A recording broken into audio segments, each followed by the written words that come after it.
Kita siap untuk kobarkan perang melawan mereka dengan backingnya sudah. Takbir. Kita sangat hormat sama tamu. Saking hormatnya, ada tamu yang ratusan tahun nggak mau pergi dari Indonesia. Terpaksa kita harus bertempur. Tapi saya katakan, saya tegaskan, bagi kita perang itu adalah yang terakhir. Kita perang hanya kalau terpaksa. Tapi kalau terpaksa, kita punya ajaran daripada nenek moyang kita. Lebih baik kita mati daripada dijajah kembali. Bapak Prabowo Subianto Presiden segera perintahkan Panglima TNI, jangan sampai perang ini Pak di negeri kita Pak. Jangan. Jik, lo ngapain sih manggil-manggil nama presiden sama panglima segala? Kayak lagi ngelamar jadi ajudan, tapi versinya panik dan halu.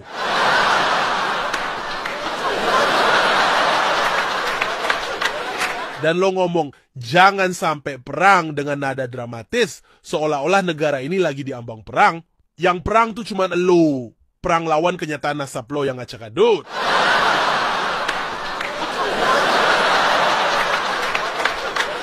Lu kalah sama hasil DNA, malah ngajak war games. Jik, ini bukan Clash of Clans, ini Republik, Jik.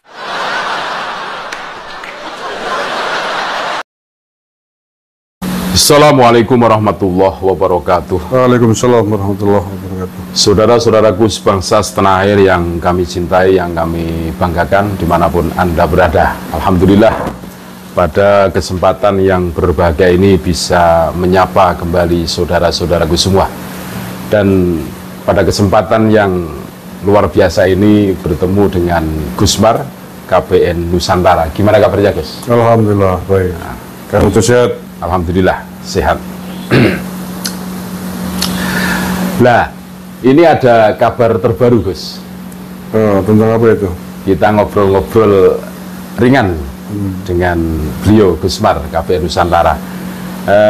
Hari ini Rabu tanggal 11 Juni 2025, tepatnya di Jakarta ada pameran Alutista kan. Ya. Nah, di dalam sambutan pembukaan pameran Alutista ini, Pak Prabowo bilang begini, ini ada cuplikan videonya. Oh, oke. Nah, kita dengarkan ya, Gus. Oke.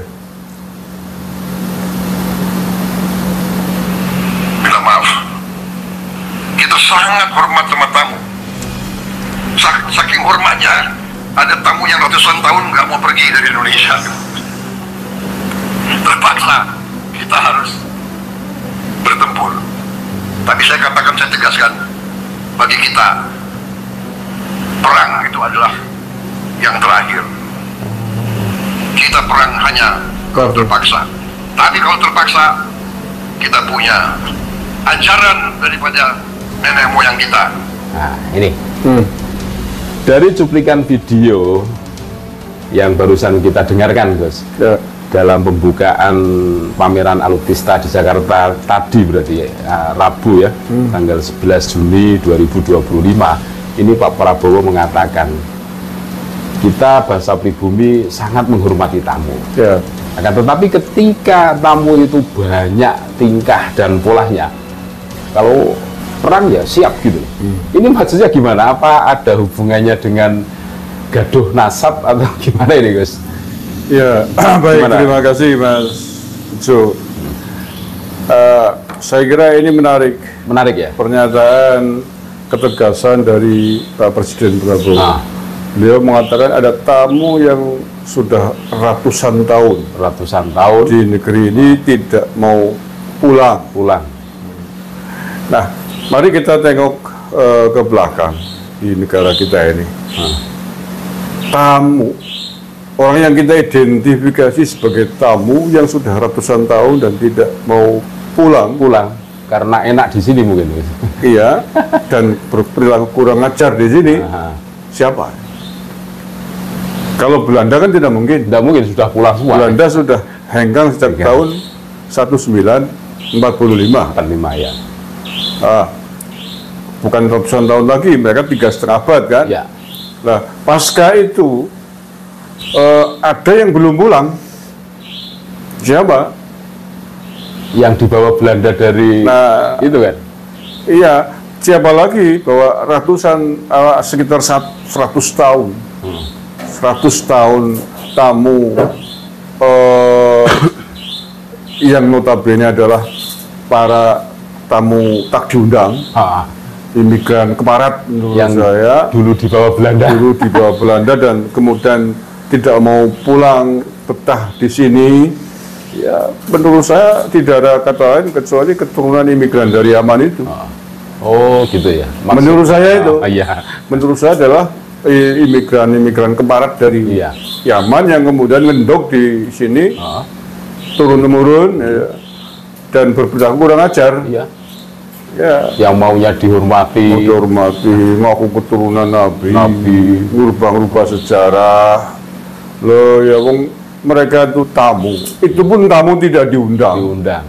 Tamu yang diselundupkan oleh penjajah Belanda. Penjajahnya sudah hengkang, sudah pergi pulang, ini malah masih ngendok di sini. Kurang ajar itu. Yang selalu mengunggulkan tempat asal muasalnya ya, Mas. Tapi tidak mau pulang kan, lucu ini. Sudah tidak diundang. Bahkan kalau kata teman saya yang lain, ini tamu imigran haram. Haram ya. Imigran haram keparat dari Yaman. Menurut saya arahnya itu ini strategis. Statement Pak Prabowo ini harus kita sambut baik. Iya. Harus kita sambut baik bahwa ini sebuah warning yang keras ya. Tamu kalian ya jangan macam-macam. Soalnya kalau perlu, kalau diterus-terusin kurang ajar di Indonesia ya jangan takut dosa ya. Aja takut dosa ya. Tidak perlu kita tempur lah, mereka cuma berapa gelintir, kita usir. Cuma provokasinya ini, Mas. Iya, itu dia. Kalau terus-terusan begitu, kita pulangkan saja di Yaman sana. Katanya Yaman negara makmur. Pasirnya aja katanya berkahi, dijualin di sini. Tanahnya tidak diaspal. Nggak diaspal. Katanya negerinya para wali. Ya, pulang aja ke sana. Orang yang punya kumis dipastikan wali di sana. Makanya ini warning ya bagi para keturunan imigran keparat dari Yaman. Kalian macam-macam sikat nanti diinstruksikan tempur oleh Presiden kita Pak Prabowo. Selesai ya, selesai. Iya, 100.000 jumlahnya paling. Keturunan imigran ini 100.000 di Indonesia. Yang banyak kan mukibinnya. Tahu nggak mukibin ini? Yang bukan orang NU.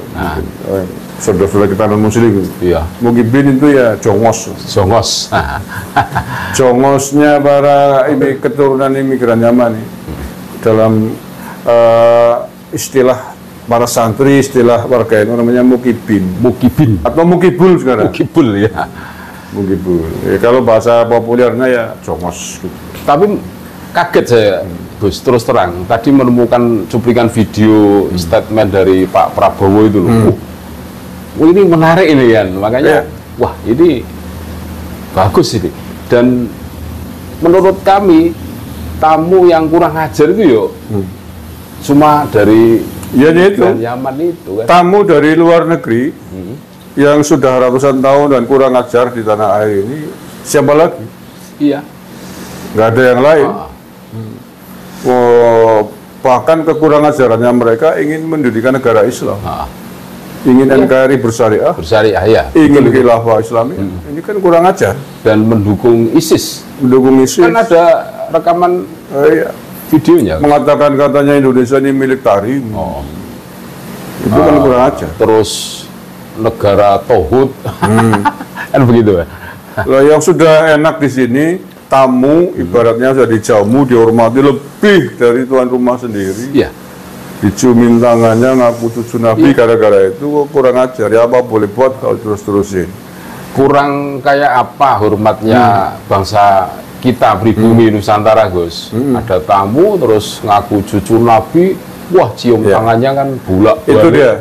Jadi mereka menyalahgunakan rasa sopan santun orang-orang Nusantara yang memang ditakdirkan menjadi orang-orang yang ramah tamah, gitu ya, sopan, welcome dengan siapapun.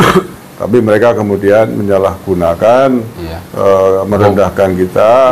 Dan sayangnya tadi itu banyak dari orang pribumi sendiri yang terlalu mudah dibodohi, terlalu mudah dilomboni, ditipu, sehingga kemudian diinjak oleh mereka. Ya inilah yang disebut mukibul itu. Makanya sekarang ya kalau sudah terbongkar, ya hentikanlah itu semua. Pak Prabowo sudah memberikan sinyal, kan, gitu, sudah memberikan lampu hijau. Harus kita sambut, harus kita syukuri bahwa Presiden kita hari ini tegas, memperingatkan kepada tamu-tamu tak diundang itu, yang kurang ajar itu, yang kurang ajar. Ya pada hakikatnya sopan santun orang Nusantara kurang apalah. Silakan kalau memang mau hidup di tanah air kita ini, di Nusantara ini, ya hormati, hargai budaya yang ada di Nusantara. Harus bisa berasimilasi kan. Berperilakulah sebagaimana tamu. Jangan tamu berperilaku kayak tuan rumah. Katanya kita itu milik leluhur Yaman. Pahlawan kita distempeli keturunan Yaman. Yaman semua. Bikin kuburan palsu katanya keturunan Yaman. Itu kan yang diberengkolang. Oh iya, kurang ajar. Terus mereka betah di sini bukannya mengunggulkan NKRI, tapi mengunggulkan leluhurnya, tanah kelahirannya, Gus. Tapi sayangnya mengunggulkan tanah kelahiran, mengunggulkan leluhur mereka sendiri, tapi mereka tidak mau pulang ke tanah leluhur. Ini kan dobologi. Iya, dobologi. Ingin merasa mereka berasal dari komunitas yang tinggi, yang luhur. Tapi faktanya mereka tidak mau pulang ya. Maka sekali lagi saya sepakat dengan Pak Prabowo, kalau mereka kurang ajar, tamu-tamu kurang ajar ini di sini kurang ajar, sikat pulangkan saja ke Yaman. 100.000 kan kita pulangkan pakai kapal pesiar paling 1 minggu selesai. Tapi jangan pakai kapal pesiar, terlalu mewah. Cuma pertanyaannya Gus, dulu kan kita pernah podcast dengan Bang Nasa Palsu itu, katanya mereka itu bukan muwaton Yaman, bukan. Iya, informasinya di sana pendatang juga. Oh, diterima apa tidak di sana nanti kalau dipulang? Kita nggak urusan. Nggak urusan ya? Nggak urusan. Kalau perlu nggak usah diterima. Jadi sini udah lepas, pakai kapal bocor ya, tengah laut. Nanti di sana nggak diterima, suruh pulang lagi. Kita usir lagi, pulang lagi sampai tenggelam. Aman negara itu. Bisa begitu nanti. Iya bisa. Nyatanya mereka cara wong Banyumas ki wong keleang kabur kanginen. Orang kena salu sulit. Tapi baju. Ya kurang ajar. Sikat birat wong Banyumas. Harus merat kalau bahasa Banyumas itu merat. Tahu rasa gitu. Berarti gini Gus, selama ini pemerintah kita yang kita anggap ya, kami juga menganggap bahwa pemerintah itu diam. Ternyata mengamati juga ya. Mengamati. Ini buktinya Pak Prabowo tadi tegas. Ya walaupun tidak langsung secara verbal menyebut imigran Yaman. Tapi kan kita paham. Yang kurang ajar itu tamu itu siapa kan jelas. Siapa lagi yang sedang ramai hari ini? Tamu-tamu keturunan imigran ke barat, siapa lagi kalau bukan mereka? Makanya ada teori yang sangat terkenal bahwa kesalahan terbesar itu bukan karena orang lain, tetapi karena dirinya sendiri. Adanya polemik nasab ini kan karena perilaku-perilaku yang menyimpang, sehingga orang kan memberikan penilaian tamu yang kurang ajar, kan gitu. Kan ada peribahasa, sepandai-pandai tupai meloncat, akan jatuh juga. Sepandai-pandai menyembunyikan bangkai akan tercium juga. Ya sudah titiwan sini. Cukuplah 100 tahun itu bukan waktu yang pendek. Lama cukup sudah mereka menyembunyikan bangkai di Nusantara ini. Sudah titimang sini ada luhur Nusantara bangkit untuk membersihkan tanah air kita yang kita cinta ini dari keturunan imigran ke barat ini. Biar pulang. Kita pulangkan ke Yaman. Nggak mau kita paksa kalau tidak mau diatur dengan tata aturan budaya dan undang-undang negara kita. Kalau tidak mau bikin gaduh terus, saya kira nggak ada pilihan lain. Kita usulkan untuk dipulangkan, untuk dideportasi. Terlalu keren deportasi. Usir. Deportasi kan resmi. Pakai kapal yang wah luar biasa ini. Mungkin ada pesan-pesan terakhir, Gus? Ya, yang terakhir saya mengucapkan terima kasih sekali kepada Pak Presiden Prabowo yang telah merespon persoalan yang sudah sekitar 3 tahun. Ya, 3 tahun berjalan terjadi di Nusantara terkait dengan tamu-tamu yang kurang ajar, dan keturunannya. Yang kedua, ini menambah semangat kepada kita semua yang selama ini aktif mempersoalkan keturunan imigran dari Yaman ini, khususnya Pak Alawi itu, atas kekurang ajarannya, atas kepalsuannya, palsu nasabnya, palsu sejarahnya, dan lain sebagainya. Semuanya. Tentu ini menambah amunisi semangat bagi kita semua. Yang terakhir, kepada keturunan imigran haram ke barat dari Yaman, kalian nggak usah macam-macam. Udah terbongkar semua kepalsuan kalian. Kalau macam-macam, Pak Presiden kita sudah memberikan lampu hijau. Siap-siap aja kalian nanti akan dibirat oleh warga Nusantara. Ya, kalau biratnya sopan, kalau nggak sopan, kalau deportasi kan sopan. Kalau nggak sopan, birat pakai kapal bocor. Usir. Repot. Tapi kita tidak ingin itu terjadi sepanjang kalian mau diatur. Jangan seenaknya sendiri, jangan sombong, jangan ngomong katanya satu Habib Lengob lebih mulia dari 70 ulama Nusantara yang ada. Lu udah ngajar, jangan ditempiling dasi wong ae. Kayak itu saja saya kira. Terima kasih Gus Mar atas obrolan pada kesempatan yang luar biasa kali ini. Mudah-mudahan ini menjadi motivasi kita semua yang terus menyuarakan suara kebenaran. Dan warning buat kalian tamu yang kurang ajar ya Gus. Ini tentu motivasi kami untuk NKRI, Negara Kesatuan Republik Indonesia, dan Jamiah kami, Jamiah Nahdlatul Ulama. Terima kasih, tetap NKRI harga mati, Nusantara milik kita. Terima kasih Gus Mar. Assalamualaikum warahmatullahi wabarakatuh.